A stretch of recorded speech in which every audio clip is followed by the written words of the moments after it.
আসসালামু আলাইকুম দর্শক বন্ধুরা, আমরা আছি কেমন বাংলাদেশ চাই আমরা এর ২৯তম পর্বে। আজকে আমাদের সাথে আছেন অতিথি Mojibul Haque Bhuiyan, advocate, appellate division, Bangladesh supreme court Bangladesh. Barrister Bhuiyan, আপনাকে কেমন বাংলাদেশ চাই ২৯তম পর্বে আপনার ব্যস্ত সময়ের মধ্যে সময় দেওয়ার জন্য আপনাকে অনেক আন্তরিক শুভেচ্ছা। আর আপনাকে আপনাকে অগ্রিম ধন্যবাদ। Thank you. ঈদের ঈদের ঈদের শুভেচ্ছাও দিয়ে রাখলাম। আমি জানি ব্যস্ত সময় চলছে আপনার, আজকে লাস্ট ওয়ার্কিং ডে ছিল। এই সময় ব্যস্ত সময়ের মধ্যে সময় দিয়েছেন আপনি আমাকে। আ ব্যারিস্টার ভূঁইয়ান, আমি এ উম ১ম এই আপনি জানেন আজকে আমাদের যে বিষয়টা, খুব চাঞ্চল্যকর যে হত্যাকাণ্ডগুলি ঘটেছে জি। ইদানিং কালে, যেটা তার মধ্যে একটি রামিসার যে বিষয়টা। রামিসা কিন্তু এই ১ম না বাংলাদেশে এই ধরনের ঘটনা।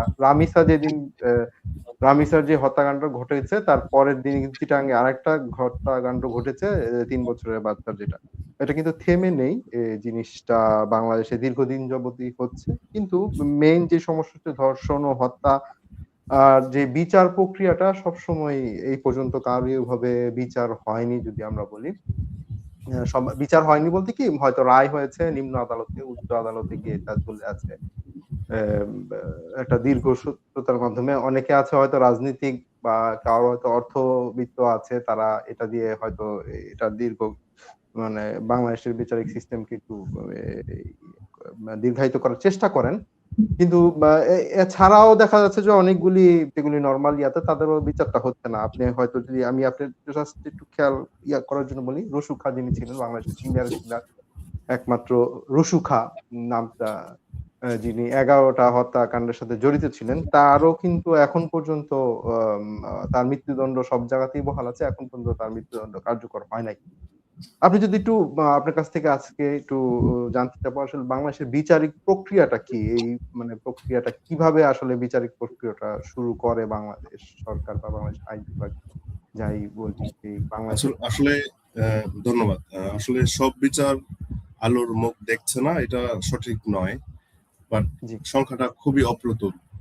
জি, তো বাংলাদেশে অনেক ধর্ষকের শাস্তি হয়েছে, চূড়ান্ত মৃত্যুদণ্ড হয়েছে, কিন্তু সংখ্যাটা খুবই কম। জি, আহ, বিচারিক প্রক্রিয়াটা যেটা, এটা আমি যদি বলি, এটা আসলে তো শুরু হয় ট্রায়াল কোর্ট থেকে। জেলার যে ট্রায়াল কোর্ট থাকে সেখান থেকে শুরু হয়। তো ওখানে বিচারটা শেষ হওয়ার পরে তো এটা সাংবিধানিকভাবে বাধ্যতামূলকভাবে হাইকোর্টে এটাকে পাঠাতে হয় ফর কনফার্মেশন। যদি আপিল নাও করে, যে কনভিক্ট পারসন, তার যদি শাস্তি হয়, সে যদি আপিল নাও করে, সাংবিধানিকভাবেই রাষ্ট্রকে এটা পাঠাইতে হয়, কোর্টকে পাঠাইতে হয় হাইকোর্ট ডিভিশনে এটাকে কনফার্মেশন করার জন্য।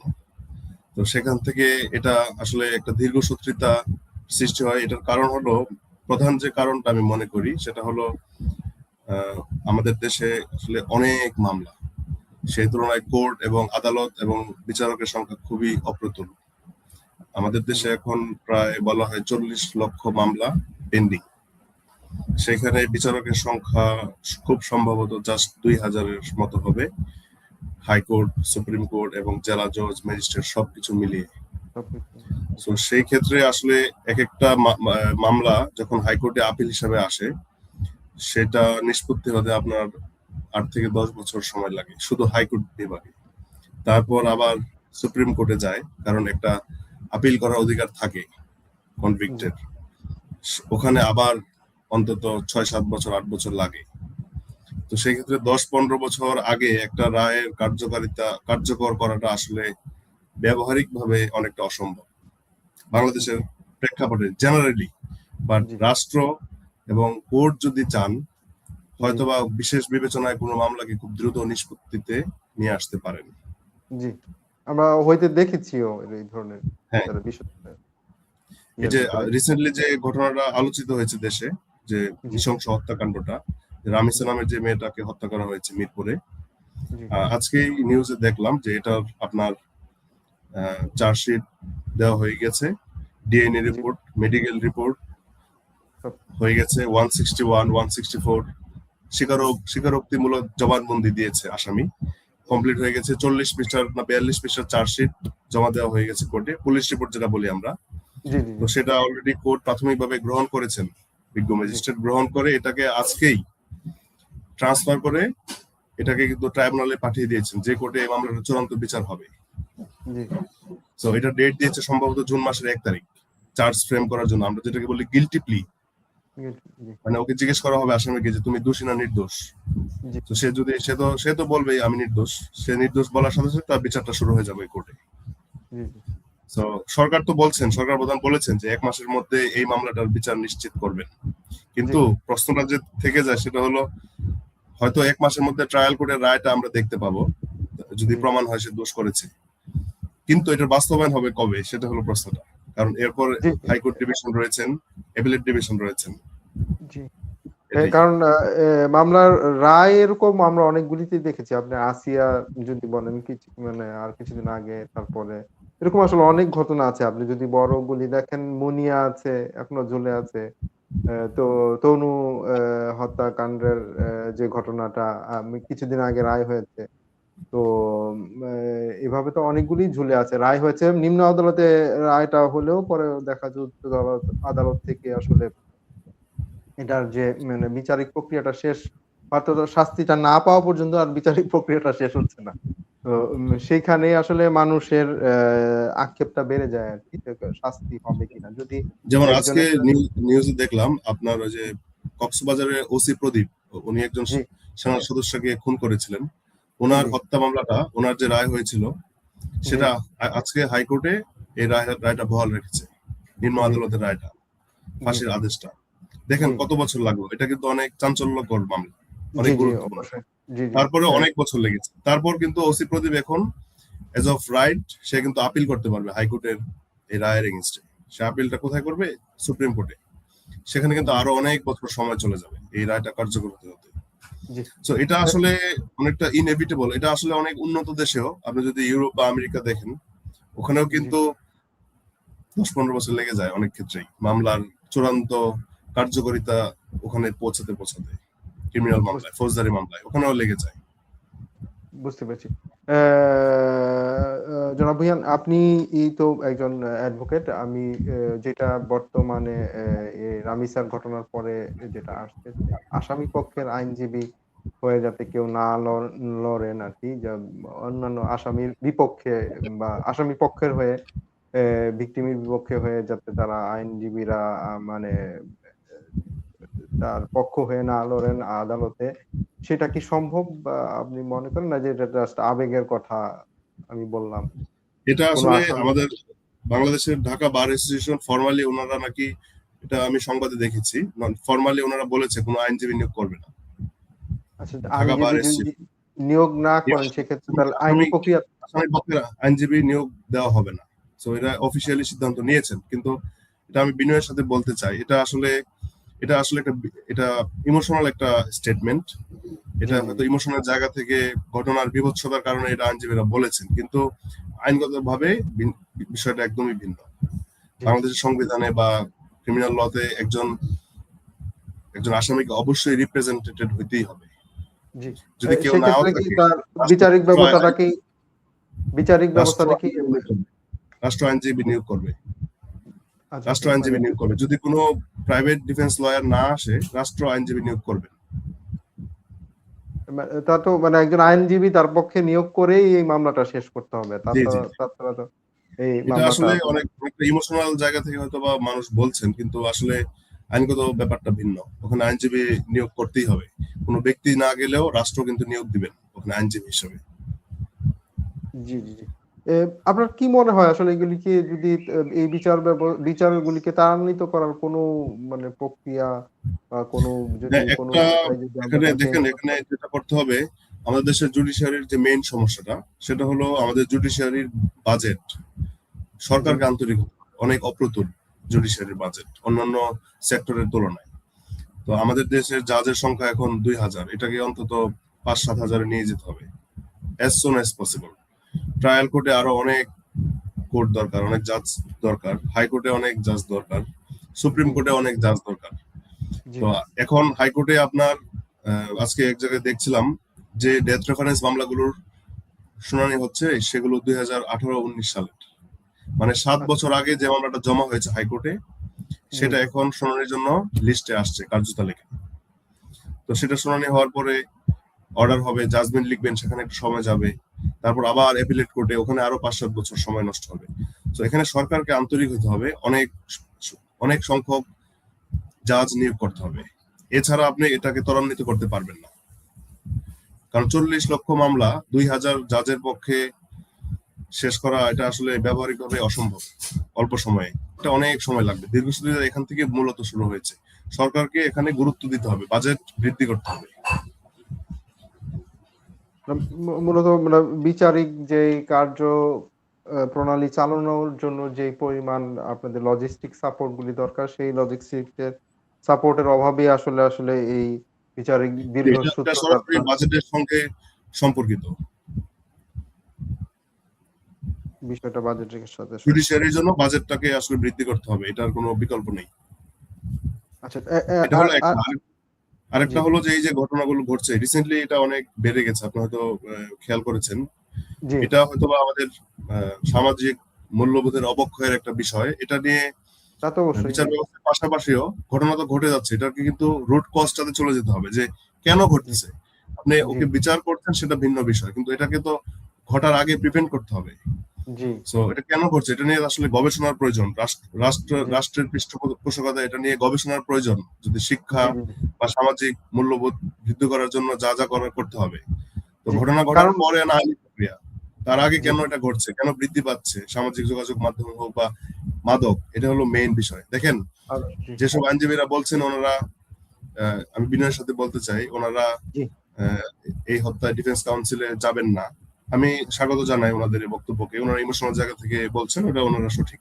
কিন্তু দেখেন, ওই যদি ঘটনাটা সত্য আমরা জেনে থাকি সংবাদ মাধ্যমের মাধ্যমে, যে সে কিন্তু ইয়াবা সেবন করেছিল ঘটনার আগে, এটা অনেকেই বলেছেন।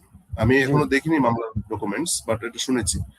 যদি ইয়াবা সেবন করে থাকে তাহলে এটা তো রাষ্ট্রেরও দায় আছে, রাষ্ট্রে এখানে তা এত তো অবশ্যই অ্যাভেলেবেল তা তো অবশ্যই জি। তো মাদক একই আইনজীবী কি মাদকের মামলা করছেন? ওনার মামলাটা করবেন না, কিন্তু মাদকের মামলাটা করছেন। তো জি তো আপনি যখন করবেন না তখন পুরোটাই থেকে বিরত থাকতে হবে।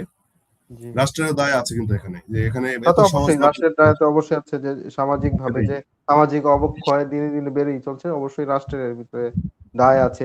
আরেকটা যেটা জিনিস মানে বলা হচ্ছিল যে এই জাতীয় ঘটনাগুলির জন্য আলাদা কোনো যেটা আমাদের স্বরাষ্ট্রমন্ত্রীর কাছেও আলাদা প্রশ্ন করা হয়েছিল যে আলাদা করে যদি আলাদা কোর্ট এটার জন্য তৈরি করা হয়। তো উনি বলেছিলেন যে এটার মধ্যে আলাদা একটা খরচের ব্যাপার আছে, বাজেটের বিষয় আছে। নারী ও শিশু ও যে ট্রাইব্যুনাল আছে দ্রুত বিচার, ওইটার মাধ্যমেই তো মানে আমরা দ্রুত বিচারগুলি করতে পারি এই জাতীয় ঘটনাগুলির জি। ক্ষেত্রে। না, আমি একটু বলি, এখানে আমাদের দেশে কিন্তু নারী ও শিশু নির্যাতন দমন যে আইন আছে, অলরেডি জি, এই আইনের আন্ডারে বাংলাদেশের প্রত্যেক জেলায়, মহানগরে এবং ঢাকায় তো একাধিক, খুব সম্ভবত জি, 8 থেকে 10টি কোর্ট আছে নারী ও জি, শিশু নির্যাতন দমন ট্রাইব্যুনাল। এটা একটা সামারি প্রসিডিং এবং ফার্স্ট জি, ট্রায়াল হয় এখানে। জি, তো কিন্তু গভর্নমেন্ট কিন্তু সোফার তাদের প্রমিস রাখছেন। এই মামলার ঘটনা হয়েছে 19 তারিখ, তো আজকে 24 তারিখ, 5 দিনের মধ্যে কেস ফাইল হয়েছে, পুলিশ রিপোর্ট প্রিপেয়ার, জি, এবং পুলিশ রিপোর্ট অ্যাকসেপ্টেড এবং transfer to the trial court. Trial শুরু হয়ে যাবে 1 তারিখ। জি, হয়তোবা আমরা দেখতে পাবো জুন মাসের মধ্যে আমরা হয়তোবা রায় পেয়ে যেতে পারি। রাইট, কিন্তু right. At the same time সরকারকে এবং রাষ্ট্রের আইনজীবীদেরকে এনশিওর করতে হবে, এবং আমাদের জাজ সাহেবদেরকেও কিন্তু একটু খেয়াল রাখতে হবে যেন হাইকোর্ট ডিভিশনে জি, এবং অ্যাপিলেট ডিভিশনে এটার বিচারটা ত্বরান্বিত হয়। এটা আসলে আমাদের মাননীয় প্রধান বিচারপতির যদি সদয় সম্মতি থাকে এটা সম্ভব এক্সেপশনালি, বাট আপনি ইউজুয়াল কোর্স অফ অ্যাকশনে গিয়ে পারবেন না। আপনার কিন্তু সিরিয়াল মেনটেন করতে হবে, ইয়ার ধরে ধরে 2018, জি। 19 সিরিয়ালি আসতে হবে। আপনি এক্সেপশনালি পারেন, ওটা করে একটা এক্সাম্পল সেট করা উচিত আমি মনে করি। আচ্ছা, আচ্ছা।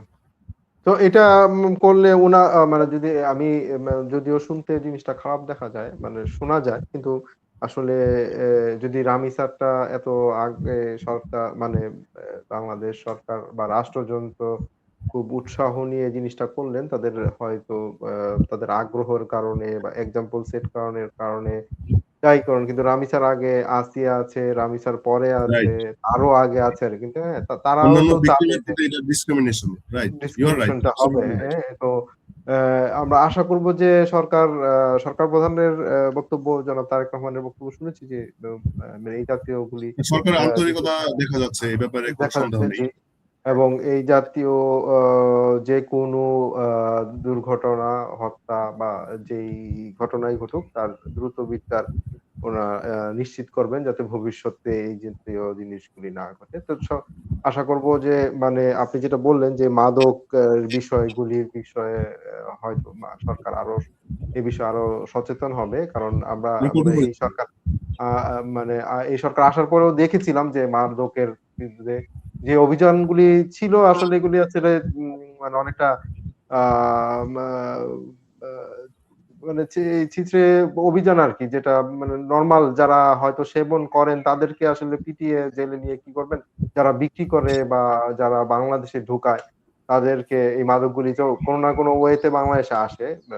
সেই চ্যানেলটা যদি বন্ধ করা যায় জি। তাহলে হয়তো আমরা উপকৃত বেশি হব আরকি। মানে যারা সেবন করে তাদেরকে আপনি পিটাইলেও কোন ইয়াতে পিটাবেন? কতদিন জেলে রাখবেন আরকি? ওইটা ১ না, দিন ২ দিন অবশ্যই ৫ দিন ৭ সরকারকে দিন। এর রুট কজটা বের করতে হবে। এটা হ্যাঁ, কিভাবে আমদানি হচ্ছে, দেশে ঢুকছে, ওখানে আসলে এটা মনোযোগ দিতে হবে। জি। আ আর বর্তমান সোশ্যাল মিডিয়ার যুগের অনেকগুলি সুবিধার মধ্যে একটা অসুবিধাও আছে যে আমাদের সামাজিক অবক্ষয় নানানভাবেই বেড়ে যাচ্ছে। পারিবারিক সমস্যাগুলিও বাড়ছে। দিনে, দিনে এই জাতীয় দুর্ঘটনাগুলি বেড়েই চলছে আরকি।